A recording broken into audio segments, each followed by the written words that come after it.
7 décembre 2024, Emmanuel Macron inaugure la réouverture de Notre-Dame de Paris.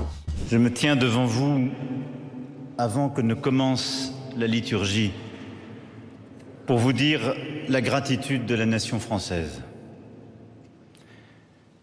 Gratitude à l'égard de tous ceux qui ont sauvé, aidé et rebâti Notre-Dame de Paris.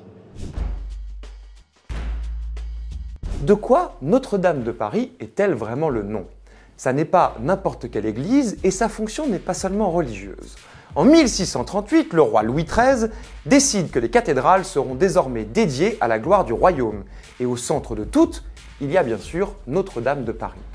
Dans un formidable livre consacré à la question, Les cathédrales dans le monde, l'historien Mathieu Lours écrit « Notre-Dame devient, pour la première fois de son histoire, la tête d'un réseau célébrant le lien entre la monarchie française et la Vierge, une nouvelle forme de sanctuaire national d'essence politique.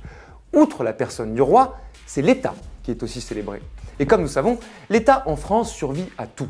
Désormais, les cathédrales sont au service de la France avant d'être aux ordres de l'Église. Lors des grands événements, comme par exemple les victoires militaires, toutes les cathédrales seront tenues de célébrer un Te Deum, c'est-à-dire un chant de grâce et de louange.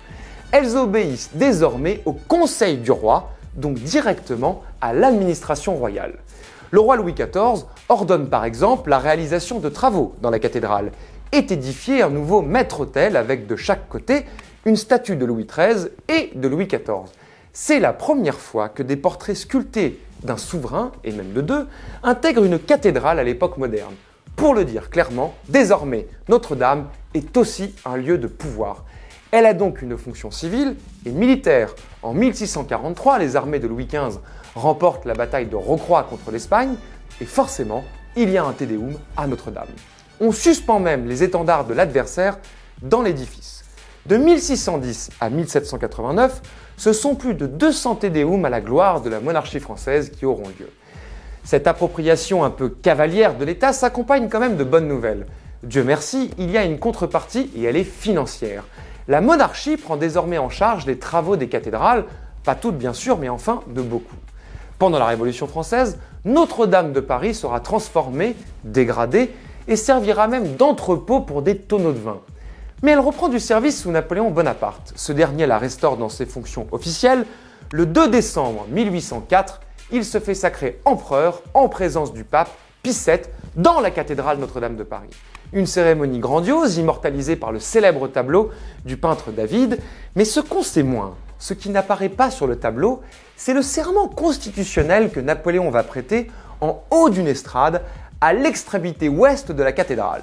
La main droite levée, il déclare « Je jure de maintenir l'intégrité du territoire de la République, de respecter et de faire respecter les lois du Concordat et la liberté des cultes, de respecter et faire respecter l'égalité des droits, la liberté politique et civile, l'irrévocabilité des ventes des biens nationaux, de ne lever aucun impôt, de n'établir aucune taxe qu'en vertu de la loi, de gouverner dans la seule vue de l'intérêt, du bonheur et de la gloire du peuple français. » Voilà qui est dit et voilà qui résume tout.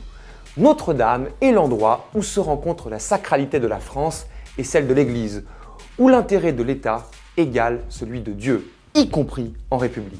D'ailleurs, le 24 août 1944, quand la division du général Leclerc entre dans Paris occupé, les cloches de la cathédrale résonnent. 2 jours plus tard, après avoir triomphalement marché dans Paris libéré, le général de Gaulle se rend forcément à Notre-Dame pour entendre un Magnificat. Donc oui, Notre-Dame de Paris n'est pas seulement une cathédrale, c'est aussi un temple à la gloire de la France et ça ne date pas d'hier.